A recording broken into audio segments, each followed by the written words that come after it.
రాష్ట్రంలోని ప్రజా సమస్యలపై పోరాటం చేస్తామన్నారు టీడీపీ నేత పెద్దిరెడ్డి. మహానాడులోని తీర్మానాలపై ఏపీ సీఎం చంద్రబాబుతో చర్చించినట్టు తెలిపారు. హైకోర్టు విభజన, సాగునీటి ప్రాజెక్టులపై ప్రభుత్వం తమపై తప్పుడు ఆరోపణలు చేస్తోందని ఆరోపించారు. గోదావరి, కృష్ణా నదులపై ప్రభుత్వం ప్రాజెక్టులు నిర్మించాలని కోరారు టీడీపీ నేతలు. మీరు అనుకున్న ప్రకారంగా తెలంగాణ సమాజం కొరకు ఖచ్చితంగా మీ ప్రాజెక్టులు కట్టడానికి కొరకు మీరు నిర్ణయాలు తీసుకోండి, అనుమతులు తీసుకోండి. అనుమతులు లేకుండా కూడా కడతామని అనుకుంటే మీరు కట్టండి. దానికి తెలంగాణ తెలుగుదేశం పార్టీగా మాకు ఎలాంటి అభ్యంతరం లేదు.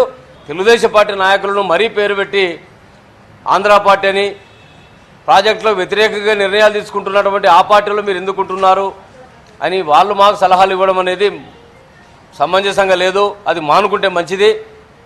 దాన్ని కాదని మీరు ఒక్కసారి చట్టంలో ఉన్నటువంటి అంశాలను చదవండి. ఆ చట్టంను అమలు చేయాల్సిన బాధ్యత కింది రాష్ట్రానికి కాదనే విషయాన్ని గుర్తెరగండి. కేంద్ర ప్రభుత్వం ద్వారా ఆ సమస్య పరిష్కారం అవుతుందనే విషయం మీకు తెలిసి కూడా కేంద్రం ఒక మాట అనకుండా కేంద్రం ద్వారా ప్రశంసలు పొందుతూ మెప్పు పొందే కార్యక్రమంలో అనవసరంగా దీంట్లో సందర్భం కానటువంటి అసందర్భమైనటువంటి ప్రమేయం లేనటువంటి వాళ్ళ గురించి రోజు మాట్లాడుకోవడం వల్ల ప్రాజెక్ట్ నిర్మాణం కావు అనే విషయాన్ని ఈ ప్రభుత్వం గుర్తుపెట్టుకోవాలి.